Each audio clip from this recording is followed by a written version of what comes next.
യേശു മതി, ആ സ്നേഹം മതി, തൻ ക്രൂശു മതി എനിക്ക്.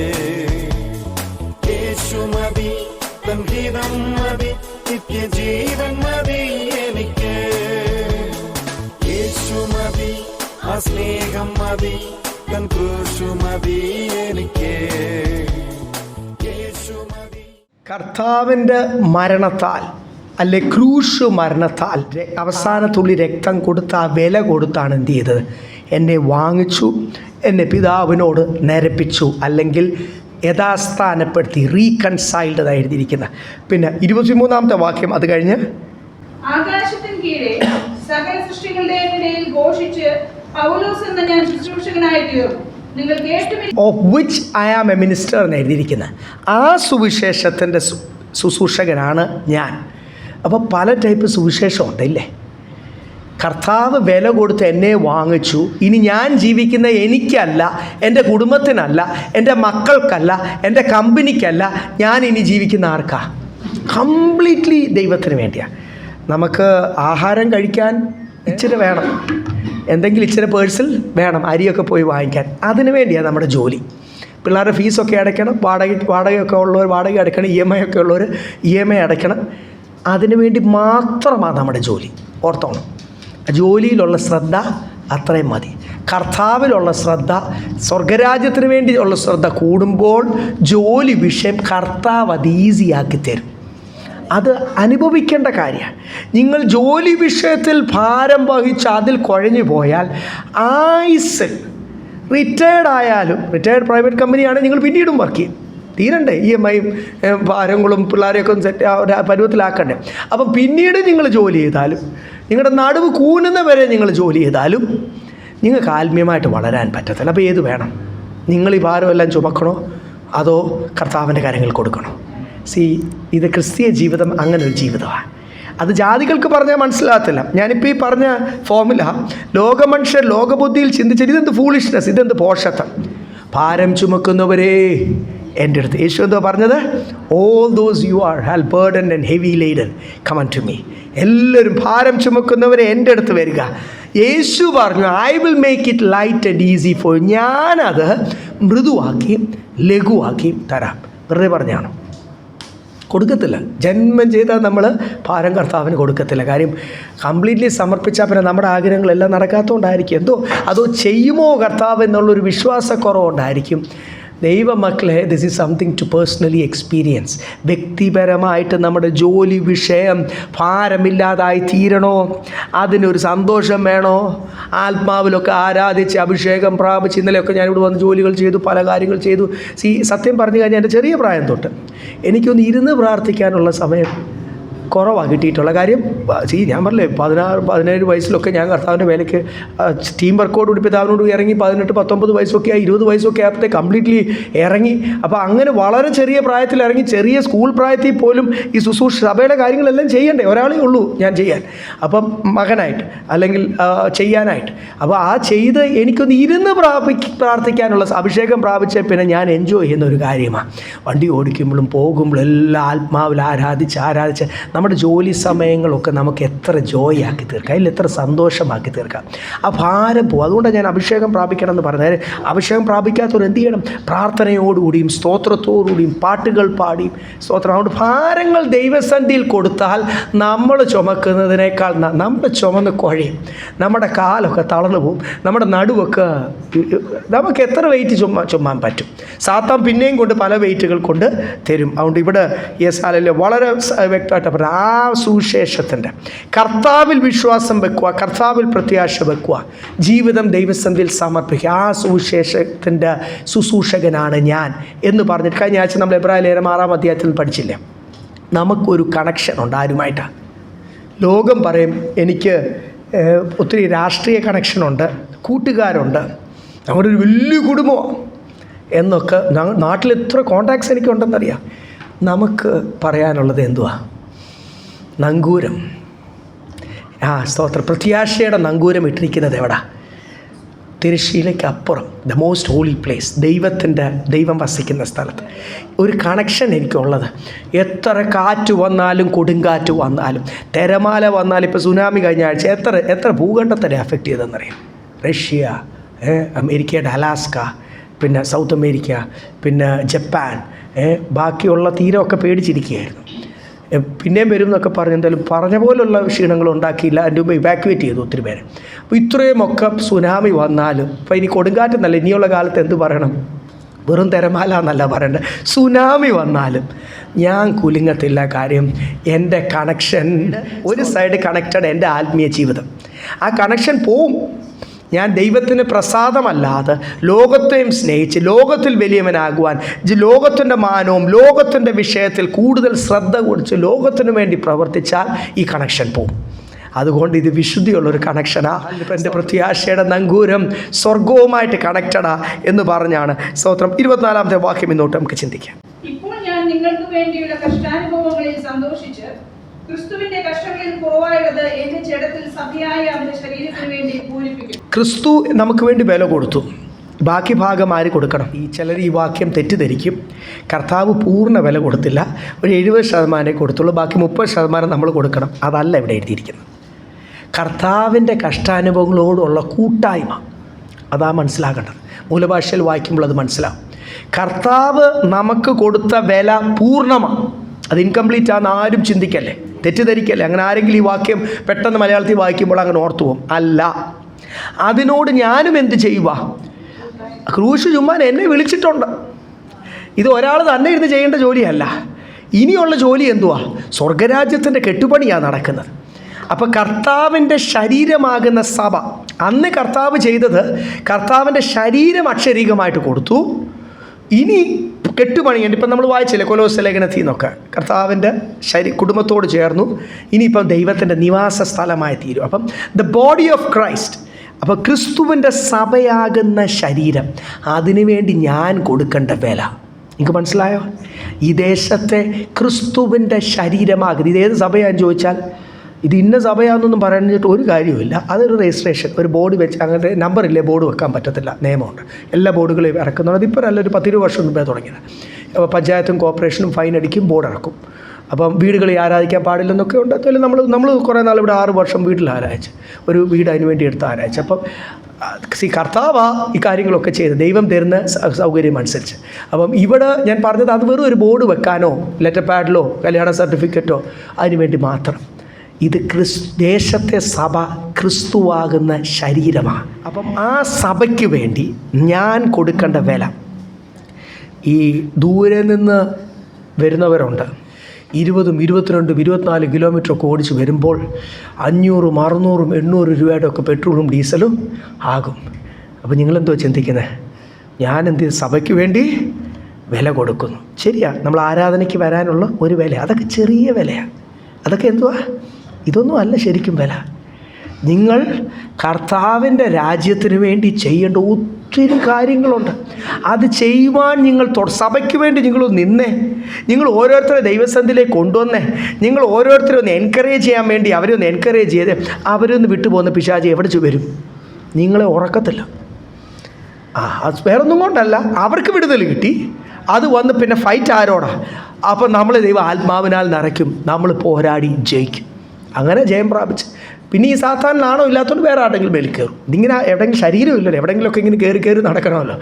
സ്വന്തം കർത്താവ് വിട്ടുപോയ ഭൂതത്തെ എല്ലാം കൂടെ പന്നിയുടെ മേൽ കയറി, പന്നി എല്ലാം കൂടി പോയി വെള്ളത്തിൽ ചത്തപ്പോൾ അതെന്ത് ചെയ്തു? വേറെ ഏതെങ്കിലും ജീവനുള്ളതിൻ്റെ സാധനത്തിൻ്റെ മേൽ കയറി. ഏതെങ്കിലും ഒരു ജീവനുള്ളതിൻ്റെ മേൽ, മൃഗത്തിന്മേലും കയറും എന്തല്ലോ നമുക്ക് ബൈബിളിൽ മനസ്സിലായി.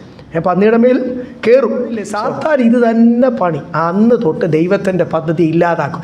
നമ്മളെ ഒരു ശ്രേഷ്ഠമേറിയ വിളിയാൽ വിളിച്ചിട്ടുണ്ടെങ്കിൽ, യൂദാസിനെയും വിളിച്ചു, യേശുവിൻ്റെ ശിഷ്യനായിട്ടാണ് വിളിച്ചത്. പിശാച് കയറിയപ്പോൾ എന്ത് ചെയ്തു? He could not be faithful, പരാജയപ്പെട്ടു പോയി. പഴയ നിയമത്തിലും പുതിയ നിയമത്തിലും ഒത്തിരി അഭിഷേക്തർ പരാജയപ്പെട്ടു പോയത് നമുക്ക് കാണാം. അവിടെയൊക്കെ കൃപയോടുകൂടി നിൽക്കുവാൻ ദൈവം നമ്മളെ ഓരോരുത്തരെയും സഹായിക്കട്ടെ. അപ്പം 24-ാമത്തെ വാക്യത്തിൽ നമ്മൾ വായിച്ചു, സഭയാകുന്ന ക്രിസ്തുവിൻ്റെ ശരീരം, അല്ലെങ്കിൽ ഒന്നുകൂടി ഞാൻ പറഞ്ഞാൽ ദ ബോഡി ഓഫ് ക്രൈസ്റ്റ്, ക്രിസ്തുവിൻ്റെ ശരീരമാകുന്ന സഭ, അതിനുവേണ്ടി ഞാൻ എന്ത് ചെയ്തു? ഞാൻ എൻ്റെ ശരീരത്തിൽ കഷ്ടത സഹിച്ച് അതിനെ പൂരിപ്പിക്കുന്നത്. അപ്പോൾ കർത്താവിന് വേണ്ടി നിൽക്കുന്നത്, ഞാൻ പറഞ്ഞല്ലോ ദേശത്തെ സഭ അതിനുവേണ്ടി ഒത്തിരി റെസ്പോൺസിബിലിറ്റി ഉണ്ട്. തോളിൽ എന്ത് ചെയ്യണം? വെയിറ്റ് എടുക്കണം. നമ്മളെല്ലാവരും ഒരുപോലെ തോളോട് ചേർന്ന് സ്വർഗത്തിലും ചെല്ലുമ്പോൾ, ഞാൻ പറഞ്ഞില്ല ഈ തൂണ് 12 തൂണുണ്ട്, ബാക്കിയൊക്കെ കൺസീൽഡ് ആകുന്നേ ഉള്ളൂ, ഇത് രണ്ടേ കാണത്തുള്ളൂ. ഈ തൂണിന് പറയാൻ പറ്റുമോ ഞാൻ തന്നെ താങ്ങിയതാണ്? അല്ല, ഈ തൂണുകളെല്ലാം കൂടി ചേർന്ന് ഒരു ദേശത്തെ സഭ ഒരാൾ തന്നെയല്ല വെയിറ്റ് എടുക്കേണ്ടത്, പാസ്റ്റർ തന്നെയല്ല, നമ്മളെല്ലാവരോടും ചേർന്ന് ഓരോ പുതിയ വ്യക്തികളെ ദൈവം അതിനുവേണ്ടി ഇച്ചിരി കഷ്ടം സഹിക്കണം. നമ്മൾ നിന്ന് സഹിക്കണം. ആൾക്കാർ കളിയാക്കും. അപ്പോൾ പ്ലീസ് സഹോദര, ദൈവസന്ധി വാ, ഒന്ന് വന്ന് നോക്കും, ഒരു ആരാധനയ്ക്ക് ഒന്ന് വന്ന് നോക്കും, ഒരു വ്യത്യാസം ഉണ്ടാകും. അല്ലെ പാസ്റ്ററിനെ വിളിച്ചുകൊണ്ട്, പാസ്റ്റർ നമുക്കൊരു വീട്ടിലൊന്ന് വിസിറ്റ് ചെയ്യാനുണ്ട്, അവർ ചില പ്രശ്നതകൾ, അപ്പം ഞങ്ങൾ വന്നോട്ടെ, ഞാൻ പാസ്റ്ററോട് വന്ന് ഒരു വാക്യങ്ങളൊന്ന് പ്രായച്ചോട്ടെ എന്നൊക്കെ ചോദിക്കാൻ ആർക്കുണ്ട് ഉത്തരവാദിത്വം? അത് ചെയ്യുമോ? ഇവിടെ അതിനുവേണ്ടി ഞാൻ കർത്താവിന് വേണ്ടി കഷ്ടം സഹിക്കുന്നില്ല. 1 പത്രോസ് 2-21 വാക്യം, 1 Peter 2:21. അതിനായിട്ടല്ലോ നിങ്ങളെ വിളിച്ചിരിക്കുന്നത്, ക്രിസ്തുവും നിങ്ങൾക്ക് വേണ്ടി കഷ്ടം അനുഭവിച്ചു, നിങ്ങൾ അവന്റെ കാൽച്ചുവട് പിന്തുടരുവാൻ ഒരു മാതൃക വെച്ചു പോയിരിക്കുന്നു. അതിനായിട്ടാണ് നിങ്ങളെ വിളിച്ചിരിക്കുന്നത്. അത്രയേ ഉള്ളൂ. നിങ്ങളെ രാജ്യങ്ങൾ കാണിക്കാമെന്ന് പറഞ്ഞല്ല വിളിച്ചിരിക്കുന്നത്, നിങ്ങൾക്ക് ലക്ഷങ്ങളോ കോടികളോ തരാമെന്ന് പറഞ്ഞല്ല വിളിച്ചിരിക്കുന്നത്. ക്രിസ്തു, നിങ്ങളെ വാക്യം വ്യക്തമാക്കിയല്ലോ. പത്രോസിൻ്റെ ഒരു, പൗലോസാണ് അത് ഇച്ചിരി ഫിലോസഫിക്കലായിട്ട് അതിങ്ങനെ ഒന്ന് പ്രസൻ്റൊക്കെ ചെയ്ത് നമുക്കൊരു ആശ്വാസമൊക്കെ കിട്ടിയേനെ. പത്രോസിൻ്റെ ലേഖനം കുറച്ചേ ഉള്ളൂ, ആ 2 ലേഖനം മുഖത്ത് നോക്കി ഇങ്ങനെ അങ്ങ് പറയും. അങ്ങനെ പത്രോസിൻ്റെ ഒരു ശൈലി. ക്രിസ്തു നിങ്ങൾക്ക് വേണ്ടി കഷ്ടം സഹിച്ചു, അതിനായിട്ടാണ് നിങ്ങളെ വിളിച്ചിരിക്കുന്നത്. മനസ്സിലായോ? എന്തിനാ എന്നെ വിളിച്ചിരിക്കുന്നത്? കർത്താവിന് വേണ്ടി കഷ്ടം സഹിക്കുവാൻ. എത്ര വ്യക്തമായിട്ട് എഴുതിയിരിക്കുന്നു. ക്രിസ്തു നിങ്ങൾക്ക് വേണ്ടി കഷ്ടം സഹിക്കുന്നു. ഫോളോ ഹിസ് ഫുട് സ്റ്റെപ്സ്. ആ കാൽപാദങ്ങൾ എന്ത് ചെയ്യണം? പിൻപറ്റണം. ഇപ്പോഴും നമുക്ക് ആരെങ്കിലും കാര്യം, ഈ കാലഘട്ടത്തിൽ നമ്മൾ എവിടെ നോക്കിയാലും ഒരു ചൂടത്ത് ഒരു 3 പീസ് സൂട്ടും വലിച്ച് കയറ്റിയിട്ട്, ഈ സൂട്ട് അവർ ജന്മത്തിൽ ഇട്ടിട്ടുണ്ടോ എന്ന് എനിക്കറിയത്തില്ല, ഇത് ആരോ വലിച്ച് കയറ്റി ഇടിപ്പിച്ചോ ഇടേണ്ടത് വന്നതോ, അല്ലെങ്കിൽ ചിലയിടത്ത് ചെല്ലുമ്പോൾ ഇത് ഇട്ടേലേ പറ്റുമെന്നോ, ഇട്ടാലേ മാനിക്കൂ എന്നൊക്കെ വിചാരിച്ച് സ്റ്റേജിൽ കയറി കസർത്തുകളൊക്കെ നമ്മൾ ഈ കാണാൻ. തണുപ്പുണ്ടെങ്കിൽ ജാക്കറ്റ് ഇട്ടോ, സ്വെറ്റർ ഇട്ടോ, സൂട്ട് ഇട്ടോ, ഇഷ്ടമുള്ളത് ഇട്ടോ, അതിനൊന്നും ഒരു കുഴപ്പമില്ല. തണുപ്പില്ലാത്ത സ്ഥലത്ത് തണുപ്പുണ്ടെങ്കിലും ആ ഓഡിറ്റോറിയമോ ഇതൊക്കെ ഹീറ്ററും ഉണ്ട്. അതെപ്പോഴും ഒരു നോർമൽ ക്ലൈമറ്റ് ആയിരിക്കും. ഉള്ളിൽ ഒരു 26 ഡിഗ്രി അവർ മെയിൻറ്റെയിൻ ചെയ്യും. അപ്പോൾ അതിൻ്റെ അകത്ത് സൂട്ടൊന്നും ഇടേണ്ട ആവശ്യമില്ല, ഒരു ബനിയനും ഷർട്ടും ഇടേണ്ട ആവശ്യമേ ഉള്ളൂ. ഞാൻ പറഞ്ഞ വേറെ ഒന്നുമല്ല, ഈ ഷോ ബിൽഡപ്പ് മുഴുവനും എന്തിനു വേണ്ടിയാണ്? ഞാൻ ഏതോ ഭയങ്കര സംഭവം, അവിടെ ഒന്നും ക്രിസ്തുവിനെ ഉയർത്താൻ കഴിയുന്നില്ല. അവിടെയൊക്കെ ഫോക്കസ് നമ്മളിലേക്കാകുന്നു. ആ ബൈബിളിൽ പറയുന്ന പോലെ അവരുടെ കുറച്ച് ശിഷ്യന്മാരെ ഉണ്ടാക്കാൻ ശ്രമിക്കുന്നു. അതല്ല കർത്താവ് ആഗ്രഹിക്കുന്നത്. ഇന്ന് നമ്മൾ ബൈബിൾ വായിച്ചില്ല. ഓരോരുത്തരെയും ക്രിസ്തുവിൻ്റെ നാമത്തിൽ രക്ഷിക്കപ്പെട്ടവർ സ്നാനപ്പെട്ട് അവരെ ക്രിസ്തുവിൻ്റെ ശിഷ്യരാക്കുവാൻ. ഈ ശിഷ്യത്വം എന്ന് പറയുന്നത് നിങ്ങൾക്കറിയാം, ഇതൊരു ഡിനായലാണ് ഇല്ലേ? ഓരോ കാര്യങ്ങൾ കർത്താവിന് വേണ്ടി വേണ്ട, യേശുവിന് വേണ്ടി വേണ്ട. ഇച്ചിരി നിന്ന് സഹിക്കുമ്പോഴും അയ്യോ എല്ലാവരും എന്നെ കാണുന്നല്ലോ, അല്ലെ കളിയാക്കുന്നല്ലോ, നോ പ്രോബ്ലം. എൻ്റെ പേഴ്സണാലിറ്റി ഞാൻ എന്ത് ചെയ്യുക? ഒന്ന് താഴ്ത്തുക. ക്രിസ്തു എന്നിൽ കൂടെ വളരുക. എൻ്റെ പേഴ്സണാലിറ്റി ഞാനൊന്ന് താഴ്ത്തുക. ഞാൻ ഇത്രയുമേ ഉള്ളൂ. Praise lord. I am nothing to serve the lord. സങ്കീർത്തനക്കാരനായ ദാവീദ്, രാജാവായ ദാവീദിൻ്റെ കാലത്ത് ഏറ്റവും വലിയ കിങ്ഡമായിരുന്നു.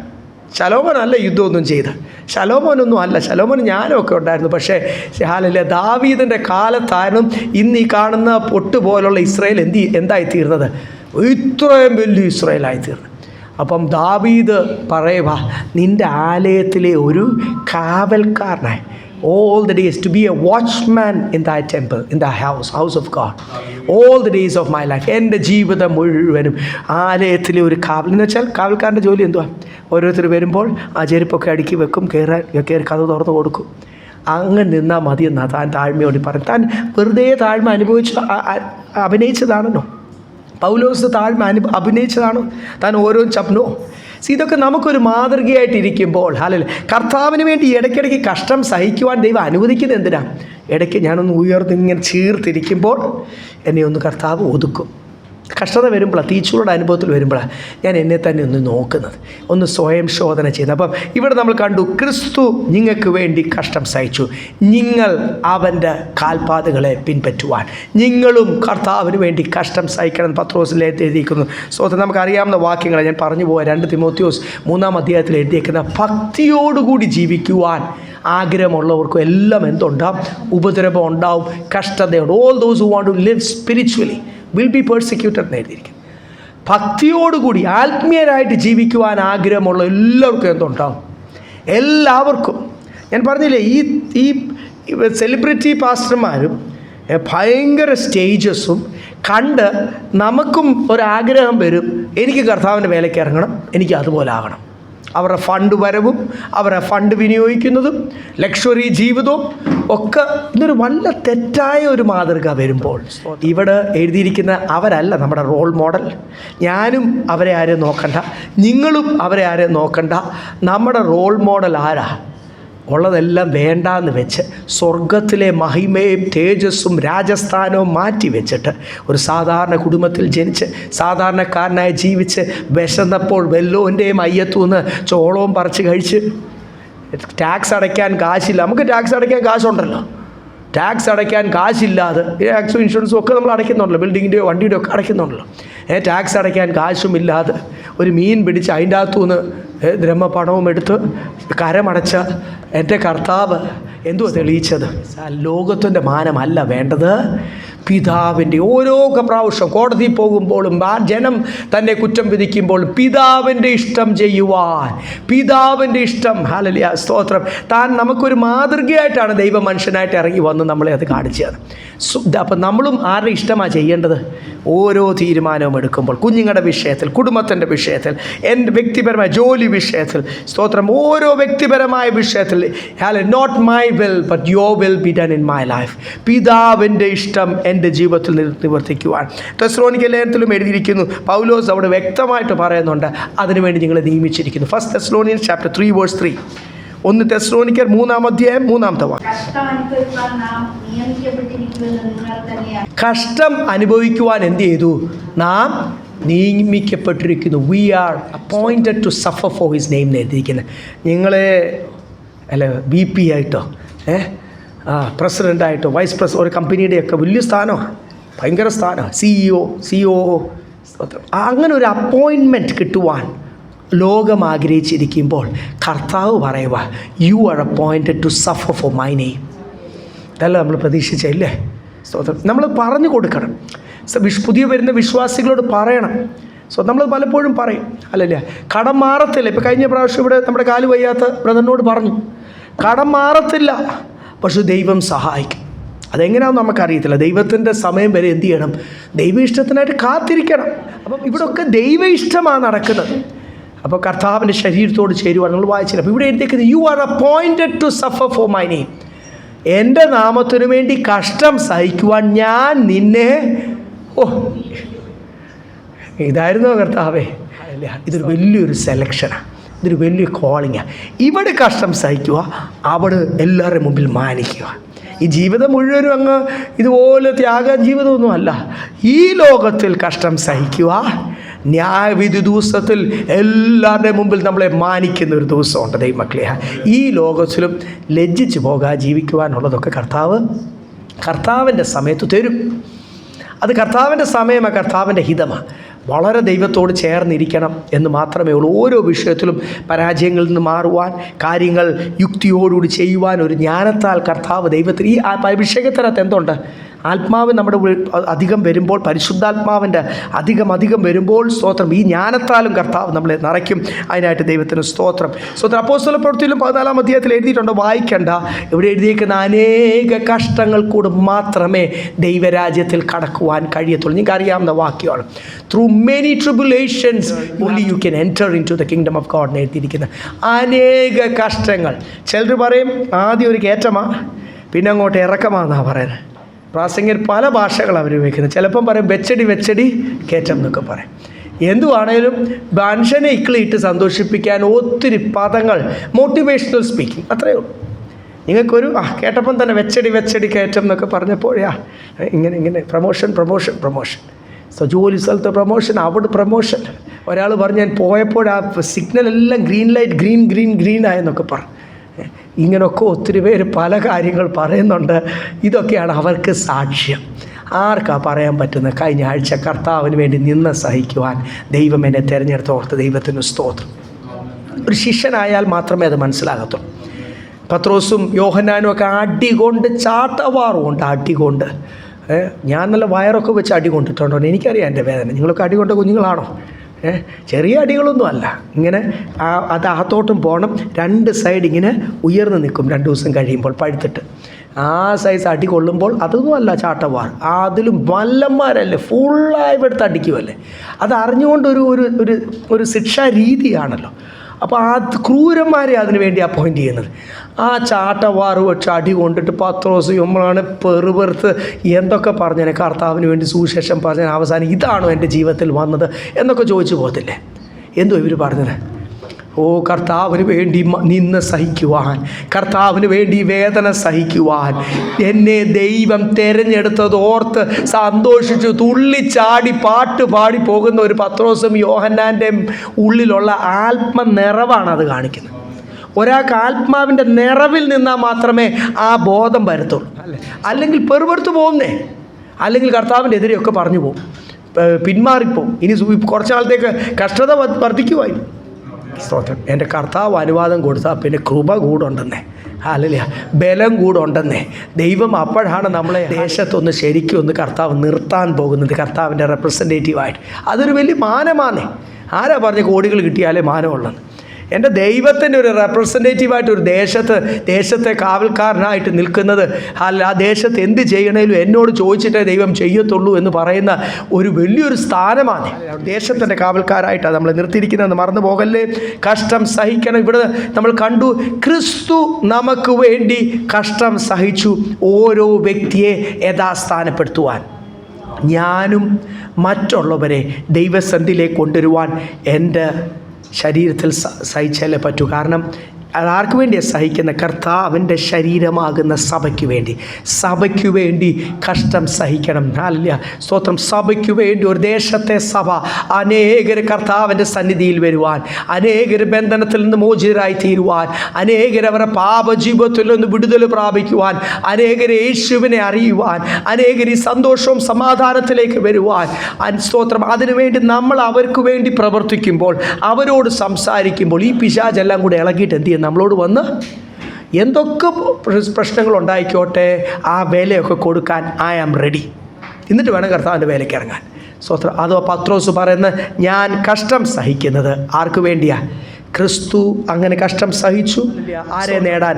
നമ്മളെ ഓരോരുത്തരെ യഥാസ്ഥാനപ്പെടുത്താൻ. അതുപോലെ ഞാനും ക്രിസ്തുവിൻ്റെ ശരീരമാകുന്ന സഭയ്ക്ക് വേണ്ടി അനേകരെ ദൈവത്തോട് അടുപ്പിക്കുവാൻ കഷ്ടം സഹിക്കും. ഇത് വെറുതെ അല്ല. You are being paid for it. ഓർത്തോണം, ഇതിന് പ്രതിഫലമുണ്ട്. നമുക്കെല്ലാം കാശാണല്ലോ. അതല്ല കർത്താവിൻ്റെ നിലനിൽക്കുന്ന പ്രതിഫലം. എന്തുവാ? കാശ് വരും, കാശ് തീർന്നു പോകും. കാശ് വരും, നമ്മൾ സാധനം വാങ്ങിക്കും, ബില്ലടയ്ക്കും, കാശ് തീർന്നു പോകും. പക്ഷേ നിലനിൽക്കുന്നൊരു പ്രതിഫലം കൂടെ ഉണ്ട്. അത് കർത്താവ് തരും എന്ന് പറഞ്ഞിട്ടുണ്ട്. കൊരിന്തിയ സഭയോട് പറയുക, നിങ്ങൾ പ്രവർത്തിച്ചോ, നിങ്ങൾ വില കൊടുത്തോ. ആ ഭാഗം കൊടുത്ത് വായിച്ചിട്ട് മുൻപോട്ട് പോകാം. 1 കൊരിന്ത്യർ 15-ാം അധ്യായം 58-ാമത്തെ വാക്യം. 1 Corinthians 15:58. പ്രിയ സഹോദരന്മാരെ, നിങ്ങൾ ഉറപ്പുള്ളവരും ചുരുങ്ങാത്തവരും നിങ്ങളുടെ പ്രയത്നം കർത്താവിൽ വ്യക്തമല്ലായി നടന്നിരിക്കുകയാണ്. കർത്താവിന്റെ വേലയിൽ എപ്പോഴും നിങ്ങൾ ഉറപ്പുള്ളവരും കുലുങ്ങാത്തവരും. നിങ്ങളുടെ പ്രയത്നങ്ങൾ, കർത്താവിലുള്ള നിങ്ങളുടെ പ്രയത്നങ്ങൾ, കമ്പനിക്ക് വേണ്ടി പ്രവർത്തിക്കുന്നതല്ല ഇവിടെ പറയുന്നത് കേട്ടോ. കർത്താവിലുള്ള നിങ്ങളുടെ പ്രയത്നങ്ങൾ ഒന്നും, നത്തിങ് ഈസ് ഇൻ വെയിൻ. അതിനെല്ലാം പ്രതിഫലം കിട്ടുമെന്ന് മനസ്സിലാക്കിക്കൊണ്ട് കർത്താവിന് വേണ്ടി കൂടുതൽ അധ്വാനിച്ചോളാനാണ് പറഞ്ഞു. നിങ്ങൾ വില കൊടുക്കുന്നതിനെല്ലാം 100 ഇരട്ടി പ്രതിഫലമുണ്ട് ദൈവമക്കളെ. അത് U are being paid for it. കർത്താവ് ആർക്കും കടക്കാരനൊന്നും അല്ല. കർത്താവിന് വേണ്ടി നിന്നാൽ കർത്താവ് നിങ്ങൾക്ക് വേണ്ടി നിൽക്കും. അതാ ദൈവത്തിൻ്റെ വാഗ്ദത്തം. അത് ജീവിതത്തിൽ അനുഭവിക്കേണ്ട കാര്യമുണ്ട്. സോ ഇത് മനുഷ്യനെ കാണിക്കാനല്ല. ഞാൻ സഭയ്ക്ക് വേണ്ടി അല്ല ആൾക്കാർക്ക് വേണ്ടി ആൾക്കാരെ ദൈവസന്നിധിയിൽ കൊണ്ടിരുന്നു. സ്തോത്രം. ഓർത്തോണം, ഇത് മനുഷ്യനൊന്നും കണ്ടില്ലേലും, പാസ്റ്റർ കണ്ടില്ലേലും, സഭയിലെ വിശ്വാസികൾ കണ്ടില്ലേലും, ഇതൊന്നും കാണിക്കേണ്ട ആവശ്യമില്ല. പറഞ്ഞില്ലേലും കുഴപ്പമില്ല. കർത്താവ് ഇത് കാണുന്നുണ്ട്.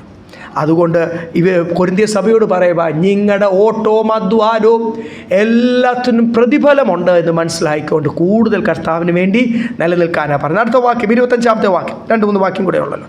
വേഴ്സ് 25. ദൈവം എനിക്ക് നൽകിയിരിക്കുന്ന ഉദ്യോഗപ്രകാരം ദൈവവചന ഘോഷണം നിവർത്തിക്കേണ്ടതിന് ഞാൻ സഭയുടെ ശുശ്രൂഷകനായിരിക്കുന്നു. ഞാനായിട്ട് അങ്ങ് തിരഞ്ഞെടുത്ത ഒരു ദൗത്യമല്ല, ദൈവം എന്നെ തിരഞ്ഞെടുത്തതാണ് നിങ്ങൾക്ക് വേണ്ടി. നിങ്ങൾക്ക് വേണ്ടിയാണ് ഞാനൊരു ശുശ്രൂഷകനായിട്ട് ദൈവം എന്നെ തിരഞ്ഞെടുത്തിരിക്കുന്നത്. ഓരോരുത്തരെ ബലപ്പെടുത്തുവാൻ ഓരോ ദേശത്ത് നമ്മളെ തിരഞ്ഞെടുത്തിരിക്കുന്ന ആ ദേശത്തെ അനേകരെ ദൈവസന്നിധിയിലേക്ക് കൊണ്ടുവരാൻ ഈ സഭയോട് പറയുക, നിങ്ങൾക്ക് വേണ്ടി ദൈവം എന്നെ തിരഞ്ഞെടുത്തിരിക്കുമ്പോൾ എനിക്ക് ചുമ്മാതെ എന്തെങ്കിലും പലരും കഥകൾ പറയും. ഞങ്ങളോട് ഒരിക്കൽ പറഞ്ഞല്ലേ, പ്രസംഗത്തിൻ്റെ അകത്ത് 1001 കഥകൾ എന്നൊക്കെ പ്രസംഗത്തോട് ചേർന്ന് പഠിക്കാൻ ഒരു വലിയൊരു അപ്പോസ്തോൽ ദൈവദാസൻ, നോർത്ത് ഇന്ത്യൻ മിഷൻസിലൊക്കെ വളരെ ഫേമസ് ആയ ഒരു ദൈവദാസൻ, ഒത്തിരി സഭകടമേലുള്ള പാസ്റ്റർ, പുള്ളി എനിക്ക് ഗിഫ്റ്റ് തന്ന. അപ്പോൾ ഇരിക്കട്ടെ, ഒരു പ്രായമുള്ള ദൈവദാസനാണ്, ഇരിക്കട്ടെ ഈ പുസ്തകം ഇതൊന്ന് വായിച്ചു നോക്കുക. ഒത്തിരി 1001 കഥകൾ പ്രസംഗത്തിൻ്റെ ഇടയ്ക്ക് ഉപയോഗിക്കാൻ പറ്റും. നല്ലതാണ് സംസാരം. ഒത്തിരി സ്നേഹിക്കുന്ന, ഒത്തിരി എനിക്കിഷ്ടമുള്ള ഒരു ദൈവദാസനാണ്. പക്ഷേ ഞാൻ പറഞ്ഞു, ഇത് പ്രിഫേസ് നോക്കി ലാസ്റ്റും ആദ്യമൊക്കെ നോക്കിയിട്ട് ഞാൻ തിരിച്ച് പുള്ളിയെ കൊടുത്തിട്ടുണ്ട്, ഇത് അച്ചായൻ്റെ കയ്യിരിക്കട്ടെ. ഇത് നമ്മൾ പ്രസംഗത്തോട് ചേർന്ന് പല അനുഭവങ്ങൾ പറയും, അല്ലെ നമുക്കറിയാവുന്ന ചില അനുഭവങ്ങൾ പറയും. അത് പരിശുദ്ധാത്മാവിൻ്റെ പ്രേരണയിൽ പറഞ്ഞു പോകുന്നതാണ്. അത് നമുക്ക് മനസ്സിലാക്കാൻ, ആ ഒരു കോണ്ടെക്സ്റ്റ് മനസ്സിലാക്കാൻ. അല്ലാതെ കഥകൾ ഉണ്ടാക്കി പറയാൻ തുടങ്ങിയാൽ പരിശുദ്ധാത്മാ വിട്ടു. അപ്പോൾ ഞാനിങ്ങനെ ബൈബിൾ തന്നെ പറയുന്നില്ല, പൗലോസ് പറയുന്നില്ലേ, ചില കെട്ടുകഥകളും വംശാവലിയും തമാശകളും കർണരസന്മാരുള്ളതൊന്നും അല്ല പറയുവാൻ ആഗ്രഹിക്കുന്നു. ഓരോ വ്യക്തിയെ ദൈവത്തോട് അടുപ്പിക്കേണ്ട ദൈവത്തിൻ്റെ വചനം പറയണം.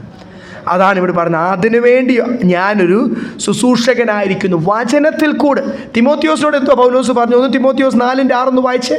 ഇത് സഹോദരന്മാരെ ഗ്രഹിപ്പിച്ചാൽ ഈ അനുസരിച്ച വിശ്വാസത്തിന്റെയും സതുപദേശത്തിന്റെയും വചനത്താൽ പോഷണം ലഭിച്ചു ക്രിസ്തുയേശുവിന്റെ നല്ല ശുശ്രൂഷകനാകും.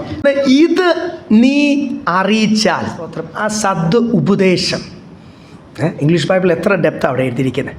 സ്തോത്രം. റിമൈൻഡ് ദം ദ വേർഡ് എന്ന് എഴുതിയിരിക്കുന്നത്. If you want to be a good minister, ഒരു നല്ല ശുശ്രൂഷകനാകണമെങ്കിൽ അവരെ എന്ത് ചെയ്യണം?